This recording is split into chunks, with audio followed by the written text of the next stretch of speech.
Money Watch, are you looking to build your credit? Everyone is, and you're in luck. In case you didn't know, the average FICO credit score is 717. Wow. That's really good, is it? Is it not? Okay, America.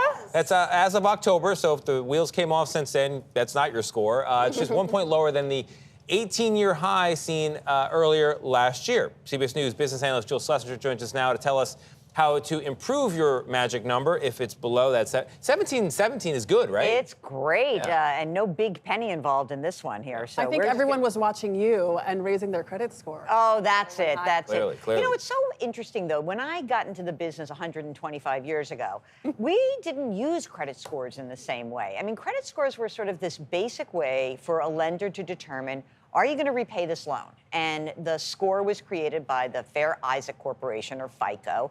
And it sort of gained a lot of momentum almost since the great financial crisis, when people were able to borrow money with really low credit scores. And so then it sort of came back up. So it's been fascinating to see how important this score has become, because it's not just about borrowing.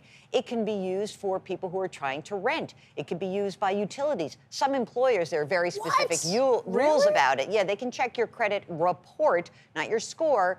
And if you're in maybe a financial services industry, you're handling, say, medical documents that are very important, they want to check that out. But it's become incredibly important in life, not just in borrowing. So how is it possible that America's credit score is going up or has gone up, especially given the current state we're in with inflation? Well, I think what's been kind of interesting is that since the financial crisis, people are focused on that score because they realize, to get the lowest interest rates possible, I have to try to push my score up.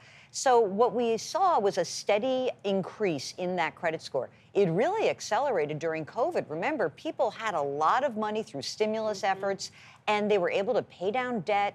They were able to make payments more regularly on their credit card bills, and this helped improve scores. Now, where we go from here, I don't know, but you know, it's incredibly important for you to pay attention to this. It's widely available now through a lot of credit card companies because, again, this score can help you save money if you were about to borrow money, maybe for a car. Doesn't even have to be a house. How do you feel about hiring a company to help you consolidate debt and deal with collectors? A lot of people think that there's some magic solution. I tend to believe that you are your best advocate. So if you are drowning in debt and you think you want to make a deal with a company, you should call directly. It's your voice and your story that's going to make an impact. And I hate having to pay a service, a third-party service, to do something that I think you can really do on your own. Medical debt, if you don't pay it, it won't affect your credit score? Okay, this is fascinating. This is actually a new announcement. There is going to be $49 billion of medical debt expunged from credit reports right now. It's going to help 15 million Americans.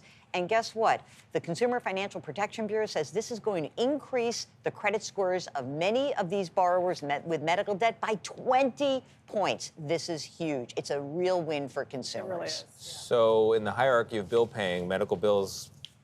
Okay, I'm not saying that, Tony. Pay down your highest interest credit card debt first. Okay. Don't listen to him, y'all. Exactly. Jill, thank you very much. Appreciate your honesty.